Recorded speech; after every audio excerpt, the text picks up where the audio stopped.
You guys, it's your boy Abdi. Yeah, it's your boy Giannis, man. Full name this time. Hey, what's up? It's your boy Lil Gap. And we're back at it, Technical Foul Podcast. We took a little break last weekend, celebrating this guy's big birthday. You know, hit the big, you know what I'm saying, 2-6. 2-2, actually, you know. He wants to stay young, but... Are we doing that? We at that age now? Yes, Yeah, sir. man, I've been 22 for about 5 years now. So we're going to keep it at that. But, yeah, man, Giannis. Alright. So I know. I was with you on Friday, but like overall, how's your birthday weekend? Oh, man, it was great, man. I got to be around family to start off with, and my brothers. You know, I wish Miles was there too, but my brothers. And then to top it off, the Celtics winning Game 7 just made me so happy. Stressing though. Oh, yeah. It was a very stressing game. That Extremely About stressing. damn time, yeah, me. Listen, this man, was definitely my second favorite 22nd birthday. 26th. Hey, man. That's young. I don't know why you stressing. No, nah, bro. 26 is like 3 years and 11 months and whatever days till 30. That's how I look at it. Anyways, Bro, oh my god. anyways. Since you brought up the topic of the Celtics, they advanced to the Eastern Conference Finals, along with who's the other team? Miami Heat. Yeah. And then you got the Western Conference Finals, who have the Lakers and the biggest Cinderella team of all time, the Denver Nuggets, who are going to win tonight because I have a lot of money. Actually, not a lot of money, but I have a parlay on them. So it's like a 8-pick parlay, including football games. But yeah, $2. Hey, money's money. Hey, listen, I put $2 down. I might get out 3,900. I think I still have it. I'll show you. But we don't condone gambling on Nah, it's legal. You know, don't do it if you don't. Don't condone it, but we understand. Yeah, do it smart. You know, $2 ain't that much for me. Rich man. It's $2. It's $2, guys. It's just $2. Listen. Anyways, So if you get that 3 stacks, you split it 3 ways, right? I don't know, man. You gotta convert to a Celtics fan for that to happen. Which will never happen. Okay, so you go ahead and get that money, bro. Hey, man. Yo, quick question, bro. Who's that on your background for the people listening and watching? If you guys don't know who's in my background, it's actually former Supreme Court Justice Ruth Bader Ginsburg, who unfortunately passed away over the weekend. She was about 84 years old. She did a lot for women, civil rights. She was about one of the most influential and amazing people to ever hold a seat in such a high-ranking position. And I just have to shout her out because she did a lot for the Black community and minorities in general. So I had to shout her out. R.I.P. RP, man. Yeah. There's a lot of good people dying in the world. I wish nothing but health and prosperity to everyone, especially you, Mr. Birthday Boy.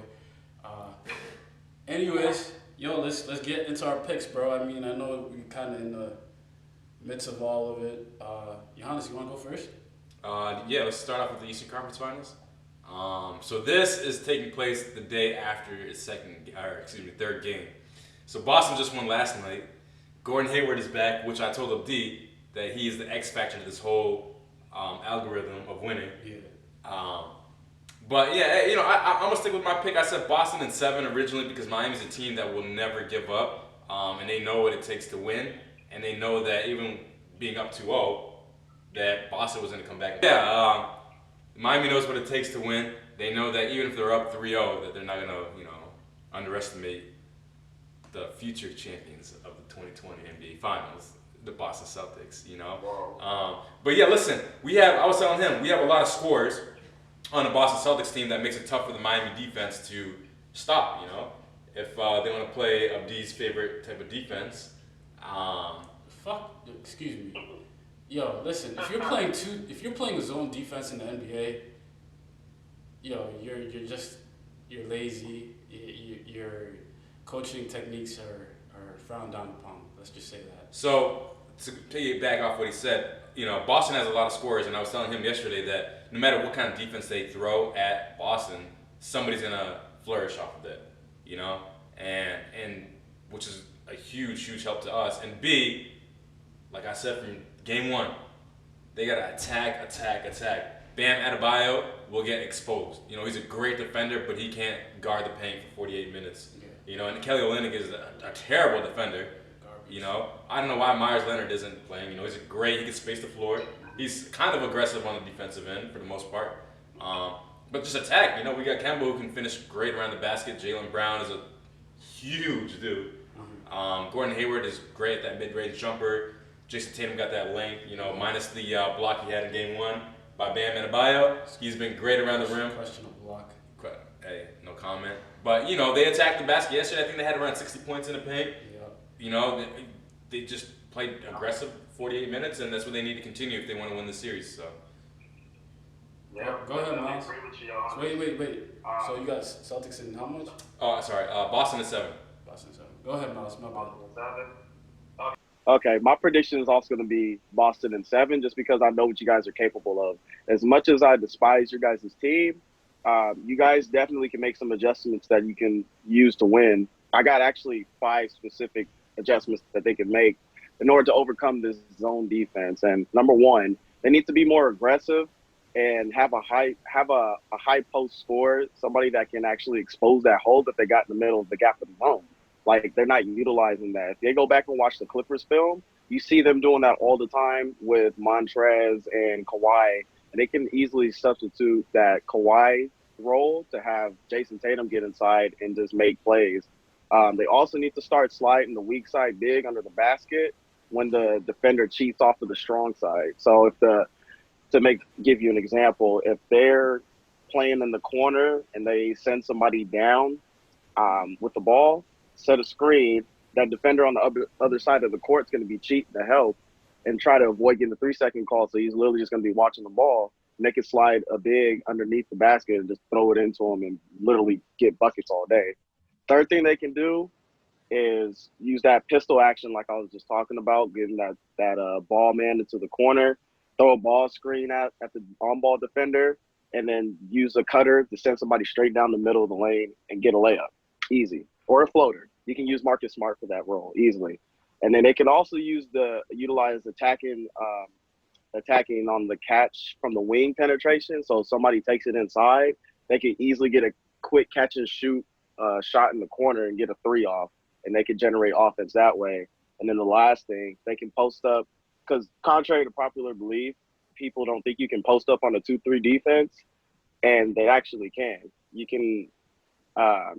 can use the high-low positioning and get somebody on the block. And if it does collapse, which you've been seeing the defense collapse real quick inside, because you got like 4 defenders inside, you can literally kick it out and get a 3-point shot or skip it across the court and get somebody open. But, you know, you guys got a pretty good coaching staff, so I'm sure they're seeing this already. And plus, they do have that X factor with Gordon Hayward. I think he's going to make a pretty big impact as far as you guys is generating offense, because he's a good playmaker too. And honestly, y'all chemistry, y'all got to get that together, because we hearing about people yelling and arguing in the locker rooms, more specifically Marcus Smart, because, you know, he a dog and he's going to get in people's faces and challenge people. And when you start throwing stuff and start throwing chairs or whatever they were throwing at each other, they got to get that under control if they're going to win. Have to. So you got the Celtics in 7. You got the Celtics. Yeah, Boston is 7 for me. As crazy as that sounds, I think if they can figure out that zone defense, they can win. I think I agree with. I side with Giannis on this. It's Boston in 6. Miles, you pointed up some great offensive flaws they have when it comes to zone defense. Short corners, man. I keep reiterating that, Giannis. Like, you can't beat a zone by having a player come in towards the middle where it gets combobulated, you know, which is the mistake they made in Game 2, and they slightly did it in the second half in Game 3, where they tried to feed the elbows more than they tried to feed the short corners, and that's where it just that's where it goes wrong. So like, Brad Stevens, I mean, you have college experience. You should know how to beat a zone. Like, that's all they play in college, you know. So like, as experienced coach, as Brad Stevens is, the fact that they struggled against all those zones being thrown at them, the man zones, the 2-3 zones, the 3-2 zones. I saw a little bit of 1-3-1. I mean, like, Yeah. those are They easy. threw all type of sets at them. It was crazy. You know, Yeah. it's like It's did just nobody watch the Clipper film in the regular season. another Clipper shot for Giannis right there. Yeah, I'm not a Clippers fan. I'm a Kawhi fan. But when it comes to playing zone against a knowledgeable coach like Brad Stevens, that's like showing extreme disrespect towards your coaching staff. Not just Brad Stevens alone, but you're showing extreme disrespect towards your coaching staff. At that point, you got to take. You can't let those guys play through that adversity. You got to make adjustments on the fly.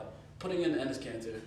I said that would help too. Yeah. You know, I was telling you that. I think Yeah. Enes Kanter, and I think that Miami, like I was telling him yesterday,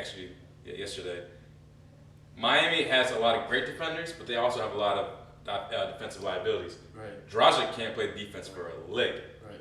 Duncan Robinson, he has the effort, but like you saw him yesterday, and a little bit of game too, he got in foul trouble, just because he puts in, I think, a little too much effort, which is a little too aggressive, and guys can just get that contact quickly. Yeah.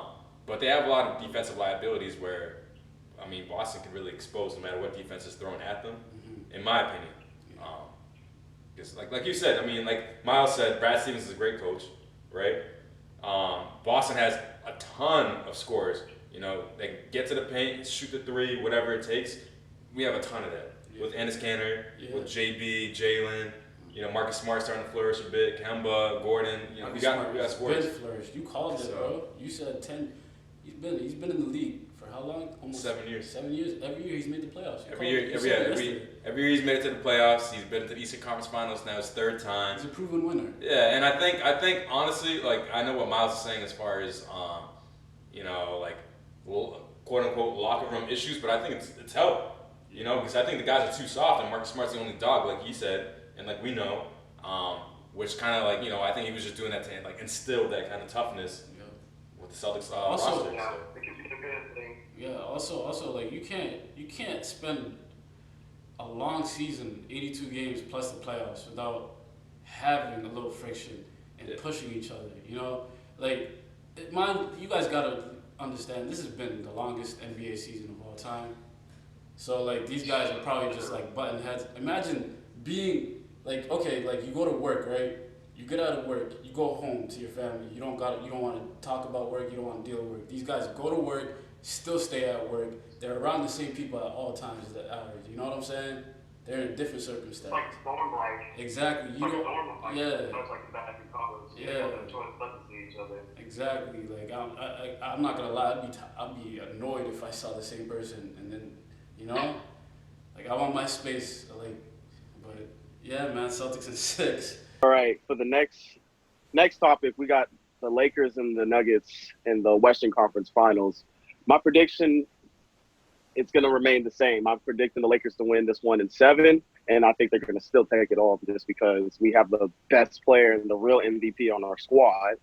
And, I think Denver is going to be tired, contrary to what they've been saying. They've had to battle from 3-2, being down 3-1 twice, and they're not as veteran oriented because they got a lot of young pieces on their squad, which is excellent for them. They've got a lot of talent. I really think Jamal Murray, he's legit, and Jokic, he's legit too. But when it comes to our squad, we've got so much experience and playoff experience wrapped up in our squad. So, after the MVP snub, LeBron James should have won MVP. We could talk about that in the next one. But LeBron switched into a different mode. It's the closer. It's crazy because every time I watch LeBron play, it's like the closer he gets to the title, he just starts turning it up more and more. Like there's levels to this basketball thing and in life in general, but levels to this NBA, like this league that we watch. And LeBron's got a different tier than everybody else. And I think AD's got that tier too. He just needs to be a little bit more aggressive. And the problem that a lot of people can easily see is the foul trouble. That first game, although it's a small sample size, that first game they had Jokic, Murray, and Millsap with 3 fouls before the first or in the beginning of the first half. So if they can figure out how to overcome that, it might go down to 7. I'm gonna predict it to go to 6 though, just because I think they're not gonna. I don't know if we're gonna run. I don't think we're gonna run away with it that easily, just because of how much talent Denver does have. But I'm gonna say Lakers in 6. Uh, you know, like I'm gonna have to side with Mr. Miles Houston over here because the Lakers just got too much like depth when it comes to like pieces they could go to on the bench and whatnot. But I don't think they're gonna finish in 6. I think they're gonna go all the way to 7. Um, Really? Denver is a scary team. They got length. I keep like that pick and roll is scary. Jamal and Jokic are probably one of the most underrated duos of all time when it comes to like that pick. I said it before. Tim Duncan and Tony Parker is reminiscent of that. That's just my opinion. So yeah, man, I got the Lakers in 7, barring any drastic changes. I mean, I'd love to see another Lakers Celtics finals appearance. It would be great starting off the new decade with that. Yeah, with some. Oh,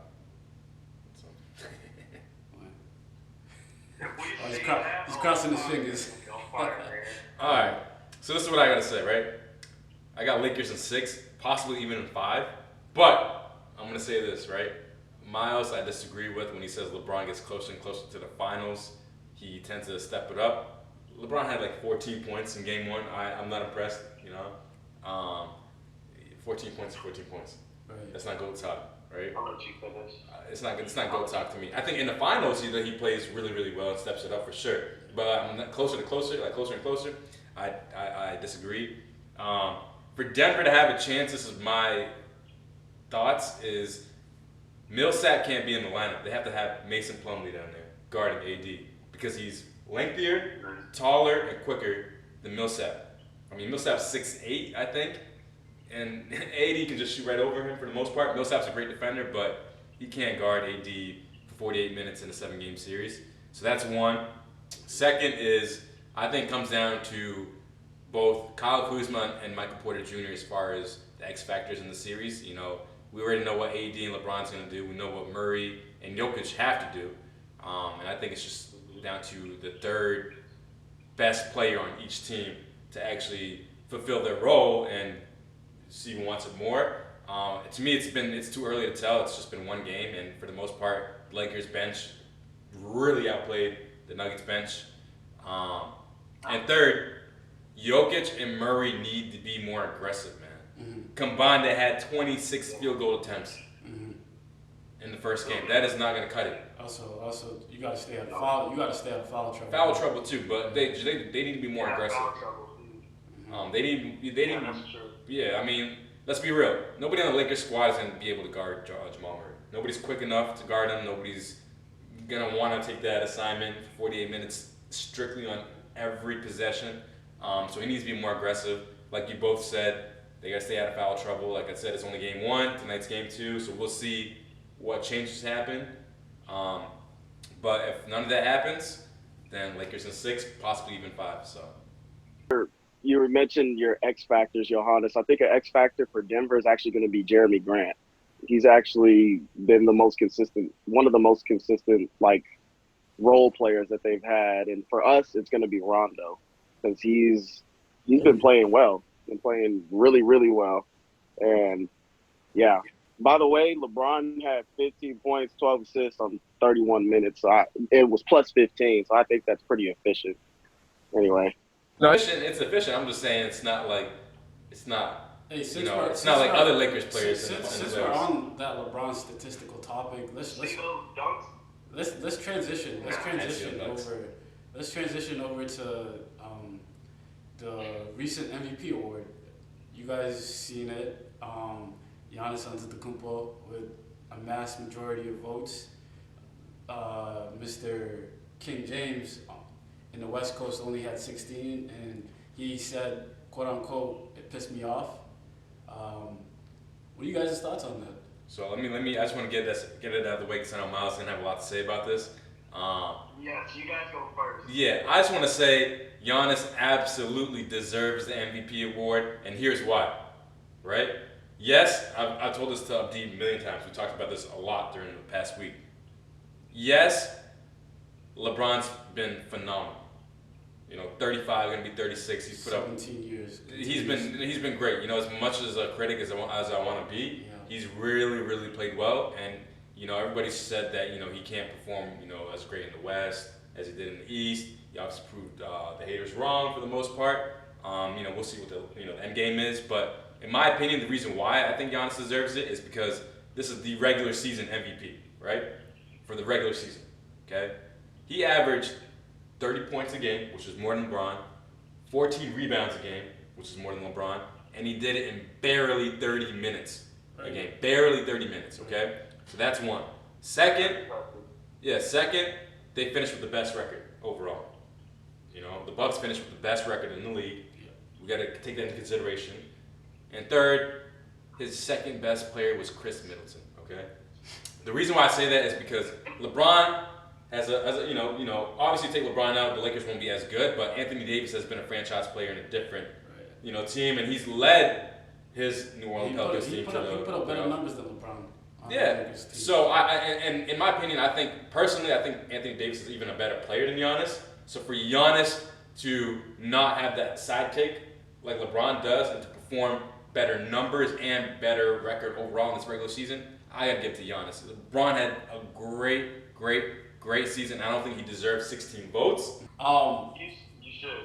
You know what? I had a little argument about this with Giannis. I honestly think the MVP is considerably a value of like a regular season award, but with the season that had just occurred, right? You mean the bubble? Yeah, Okay. like you gotta add that too, bro. So like, even I think an MVP should be extended to like the playoffs. Well, that's why we have the finals MVP. Let me talk. Okay, go ahead. Sure. Sorry, I'm me- pulling out Stephen A. Smith Yeah, over let me here. explain myself real quick, alright? A valuable player to a team should lead any kind of roster to at least the Eastern Conference Finals or to the finals. Yes or no? Yes or no? Hey, you're talking, so No, yes wait. or no? Yes or no? No. Interesting. So why is No, he? So because- wait. So why is he a valuable player if that's not the case? Okay, so if we're gonna say that, then LeBron shouldn't have deserved the MVP award in 2010 because he didn't get to the Eastern Conference Finals. The last 9 playoffs he's been to, he's gone to the East. He's No, gone I'm to the saying, East Finals. right. I'm not degrading him. I'm saying if you're gonna use your argument, then LeBron didn't deserve the 2010 regular season MVP. 2010 was Derrick Rose, right? Yeah. No, 2010. 2010 is LeBron got kicked out in the second round. Oh, that's because my boys was killing it.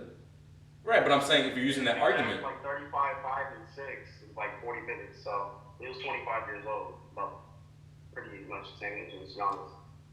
So we can make that argument. Anyways, I think listen. Max Kellerman over here, man. Listen, man, he deserves it. He deserves it. No, I just honestly think that LeBron gets snubbed year in and year out. No, and I agree with that. I do agree with that. Year in and year out. A valuable player to a team should be taking any sort of roster to the finals or the conference finals. Point blank period. And it should be extended towards the playoffs. That award should be extended towards the playoffs. If it's a season award, the playoffs are included in the season. You're still playing, bro. You know what I'm saying? Let me say this real quick before Miles talks, right? I think what your argument is, I think they should do that with the finals MVP. I think the finals MVP should go to the best player that played the entire series, not from the winning team, just in general, in my opinion. That'd be dumb though. No, hear me out. In 2015, did Iguodala deserve to have the finals MVP or LeBron? No, he did not. Right, so I think in that scenario, that would be more appropriate, in my opinion. I think the finals MVP should be glitched a little differently than the regular season MVP. Right. As far as winning, Well, let me say you played 8 games, So and if you you deserve think, MVP but if you think award. that's stupid, then what's the it's difference it's between a having 16 constellation games? prize, bro. It's a constellation prize. Well, yeah, exactly, Lawson. No, I'm saying it's dumb for the fact that you get an MVP award for playing 8 games. But then what's the difference between 8 more games, 16 games? Like, No, but I'm saying it would make more sense for a playoff MVP award versus a bubble MVP. You playing 8 regular season games. Why do you need a playoff MVP? anyways, Because it's a gimmick, and they have to make it exciting and give the writer something to write about. It's just another 2020. They're trying to make something positive in 2020. My opinion on that is Giannis did deserve it. Yes, okay, cool. He had a great season, this and that. Okay, that's great. But my boy LeBron, man, getting snubbed every year. Anyways, with that being said, go ahead, Miles.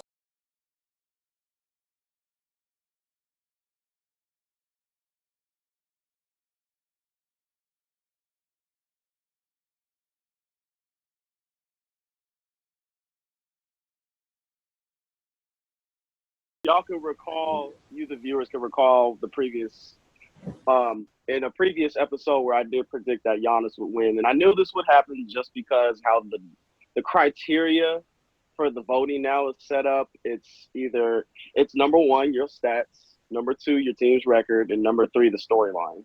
I knew this going in, and LeBron still got snubbed. And let me tell you why.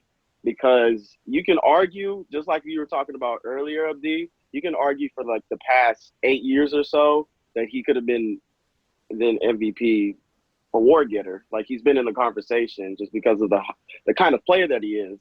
And that could be a result of voters fatigue. You saw that happen with Jordan when he was in the league. I'm not saying that LeBron is Jordan, but like he's in the conversation as far as that caliber of player. He's in that tier. And as amazing as Giannis is, and this is no disrespect to him, I even predicted him to win it. The 14th player in NBA history to win back-to-back MVPs, and only the third to have that and the Defensive Player of the Year. That's impressive. But again, that's the storyline that the NBA is selling us on, and that's the reason he won. LeBron, if I had to make the case for him, number 1, he's in the Western Conference, which everybody had been saying for the longest that if he went over to the West, he could win. He proved everybody wrong and had the number 1 seed coming out of the West with a tougher schedule than the Bucks. And I understand Giannis averaged like 30, 14, and 6 in 30 minutes, which is unprecedented, especially at his age. But, if we're going to go off of the criteria of having the best team with the best overall record, why don't we compare the schedules? The media is so obsessed and horny off of the stats and analytics that, the numbers look great, but statistically, LeBron is also he's also a good player, and in my opinion, the better player and the more valuable player, because if we're going to take it deeper into like the impact statistics, we struggled when he wasn't on the floor in the regular season.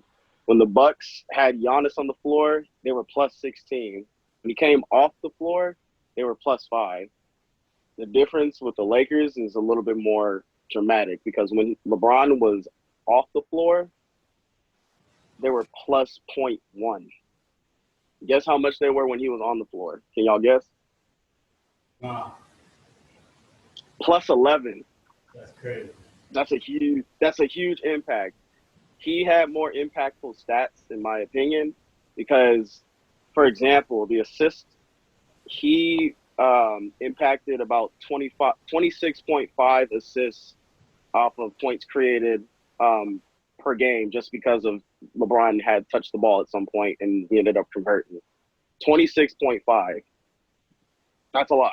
That's huge. You got Giannis over here. You got Giannis over here tripping. He's ready to talking shit. Look.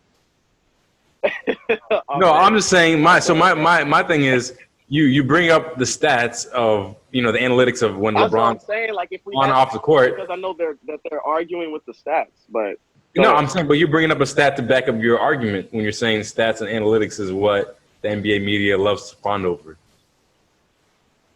Mm-hmm. And it's crazy. They say he had better records. You could argue that, but it was only like a 4-game difference to our record. Like we won 52 games or something like that. And another thing, after the most tragic thing that happened in the basketball community, rest in peace, the late great Kobe Bryant. That was a tough time for everybody in the league, but it most heavily and directly impacted our team because he was so closely tied to the franchise and gave us a lot of fuel. And I could go on and on about that, but rather than folding emotionally, we watched that first game against Portland after that happened, but then we went on to win the next 9 out of 10 games, which included the Bucks and the Clippers right before the season got shut down. And all in all, dude, you could argue easily that Bron could have won the MVP award in the past 8 years, but this year in particular, he's had his best assist total statistically, and he is really the most valuable player to the team, to my team at least. And he's the best leader by far in the league. He's got all his players playing the one accord, and they all happen to be on the same page. If you ever watch JaVale McGee's vlog, shout out JaVale one more time, you can see the chemistry. These guys really rock with each other, and I love to see it. Amen. And I think he should have got it. That's just my opinion. You think LeBron should have got it then? Call me biased if you want to. I don't care, but he should have won that. That's what I'm saying. So why were you tripping when I said LeBron should have won it?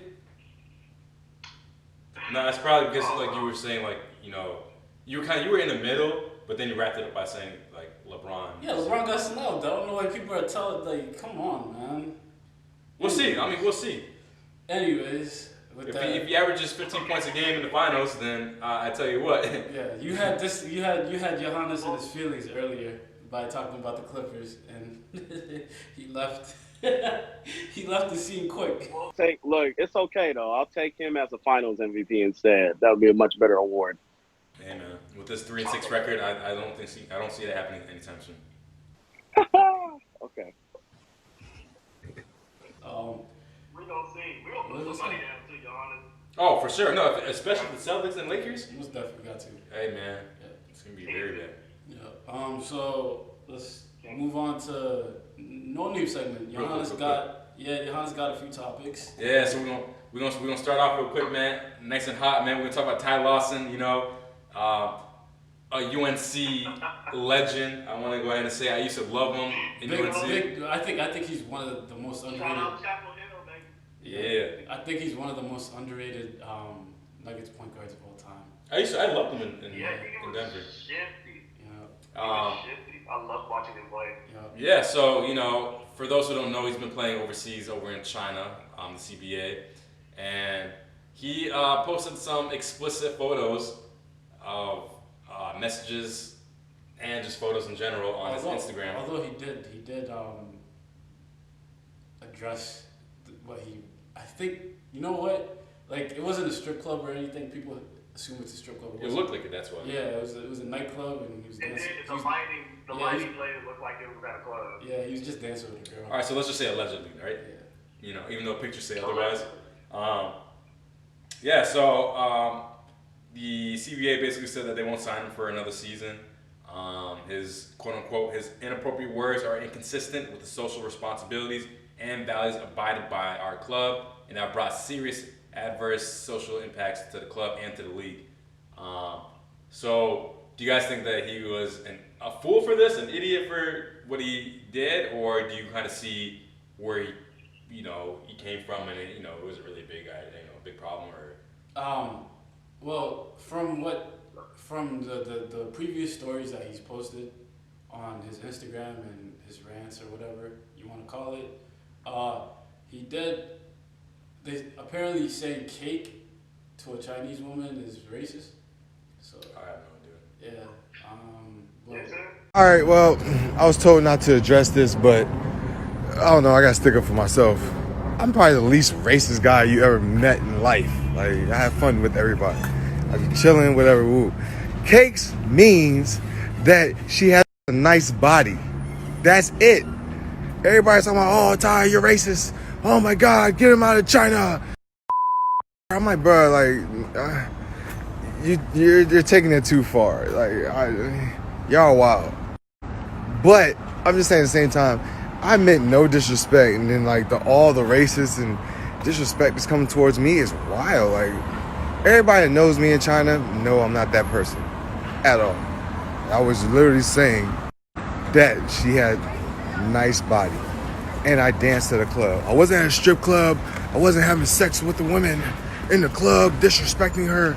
I didn't do that. And I sat down with two of my, Chinese, I'm gonna say friends, but the Chinese friends. We sat down and broke down the whole Lil Uzi song. Because they didn't know what he was saying or what he meant. And I broke it all the way down. Like, I was like, yo, black people talk different. That's how we talk. So if anybody wants to, try to figure out what we're talking about, like, go to a rap song and literally sit down and dive deep into what we're really saying. Guaranteed. So apparently he got banned for posting a racial slur. You know? Do you think it was just that or everything? With the extracurricular activities included, of course, but like the primary reason is, from what he's saying, what the caption was very racially, it was racist. Yeah, it was very racist from the Chinese people, and that's what they think. So yeah, man, I don't know, man. I think he shouldn't have done it in the first place, but hey, man, he's not in the NBA for a reason, right? Exactly. He's not in the league, and I think that's why he thought he could not even get away with it, but wasn't thinking too heavy on it. Because when's the last time you even said the name Ty Lawson? I mean, I kind of said his name. I mean, once in a while, here and there, I've been following him for a minute, so it's just very entertaining. He's very entertaining. Y'all really should follow him on the IG, bro.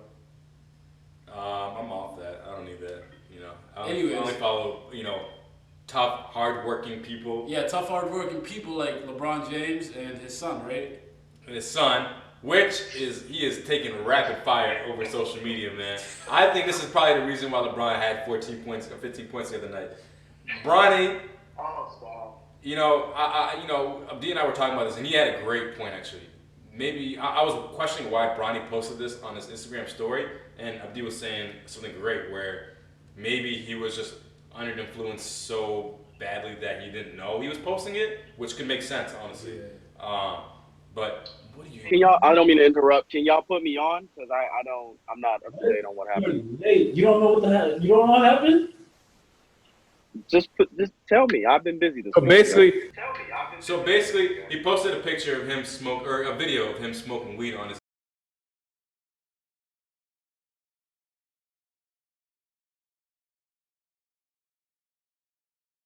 Social media had their fun with that. And Listen, Miles, what are your thoughts on that? We just found out. So I mean, he lives in Southern California. Do you blame anyone? Do you blame anyone? That's not smart, especially knowing who his family is. That's really not smart. And didn't he just get signed to like some, what was it, FaZe Clan? FaZe, yeah. So the video games. Yeah. Video game, yeah. Like, he's got a lot going on. So I think what it is just, him actually having his platform and being in the spotlight, and he got caught up. Because he actually is, people pay attention to follow him. How many followers does he have? He probably has like over 1 million. Looking at this right here, sportcasting.com, and they're talking about how it would make managers, coaches, and team executives unhappy that he did this. But I feel like in 2020, where so many NBA players have came out and said that they've done this before games, you had the great legendary coach Don Nelson, who also said the same thing. I think it's just very, it's happening in the world. But do I think he should have done it? Absolutely not. And of course, social media is gonna have their fun with that. They have, and they still are. Listen, man. Hold on, before you say what you're gonna say, my thing is maybe this is what happened.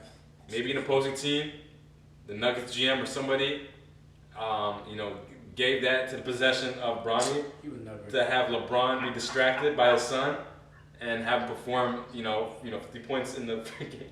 He would never. And Let me say something about this, okay? what's up? First of all, kids make mistakes. You know, we've all made mistakes in the past. We've all learned from our mistakes in the past. Hopefully, we've all learned from our mistakes from the past. This guy's 15. LeBron said in a book when he was younger, like in high school, he smoked weed. He smoked a blunt for the first time ever. You know, like he made that mistake. He regrets it. Right. Moved on. To be honest, I honestly don't think LeBron's tripping about No, this. absolutely not. He's probably gonna talk to him as a father, be like, yo. Yeah, he's probably gonna talk to him as a father, be like, yo, like that's dumb. You stupid. Don't do it again. Right. Yeah, I mean, honestly, it's not. He smoked weed. He didn't post a video of him beating up somebody. He didn't post anything explicit. He just posted that. He's just enjoying his life. Right. I know a lot of people on my Snapchat story or on Instagram who post that or post, them flexing money or stuff that's just dumb stuff. Yeah. And the fact, the Right. thing that pisses me off about this whole situation is that people are calling him a fucking druggie. They're automatically calling him a druggie just because he smoked a fucking blunt. Took one hit of a blunt. Loves to overreact, but I know. you know what's crazy? It's granted it's a legal substance where we live, but I mean him being underage, it's not cool, and he's an athlete. Like you shouldn't be doing that to your body.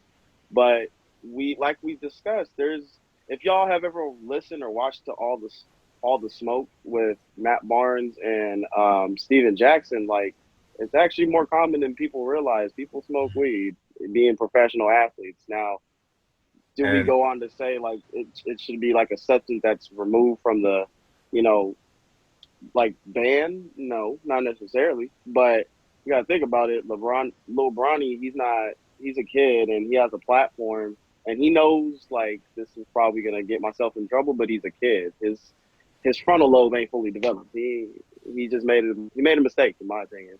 And just two more things to add to it. A, let's be real. This is Bronny, the son of LeBron James. 4 years from now, or whatever, 3 years from now, when he gets to to play in college and then get to the draft, nobody's gonna remember this. Nobody will remember this. It's just something that's just passing by for the most part. And B, like I was telling D, LeBron lets his kids drink wine with him, right? I think. Yeah, and I think it's fine if you're doing stuff like this behind closed doors with family. It's not a big deal. I think people just overreact.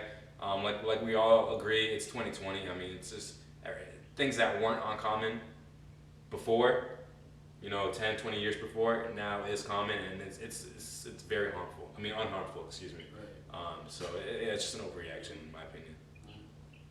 Anything else about the segment? No, that's really about it. That's about it. That's about it. Miles, anything you gotta That's say? all I Yeah, got. Arrest the cops that killed Breonna Taylor. Yeah. Hey, man, about that, bro. Money ain't gonna fucking fix a problem here, bro. Real talk. Let me fucking, bro. $12 million settlement is not gonna fucking fix the problem, the ongoing systemic problem that the United States has gone through the last 400 plus years.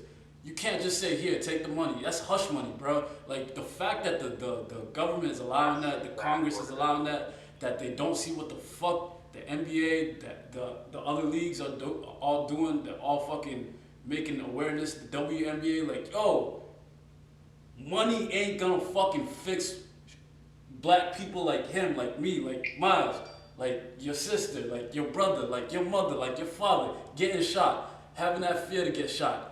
$12 fucking million, you could give it up, but we still gonna we're still out here protesting, bro. So like, fuck all that bullshit. Fix the main problem. Point blank period. I agree. Drop the mic. That's it. Gotta end it right there. Anything you gotta say? Oh, and yo, that homegirl from fucking Full House, what's her face? I don't know. I know what you're talking about. Yeah, LeBron was right. I'm gonna put it right here. Y'all can see what he's talking about. But yo, yeah, that's a part of the problem too. Like yo, let me stop, bro, before I fucking cuss out even more. Please. Can you testify? Half Court Entertainment. Yo, by the way, Twitter's coming up. It's on the way. Yeah, be on the lookout. Merch coming too.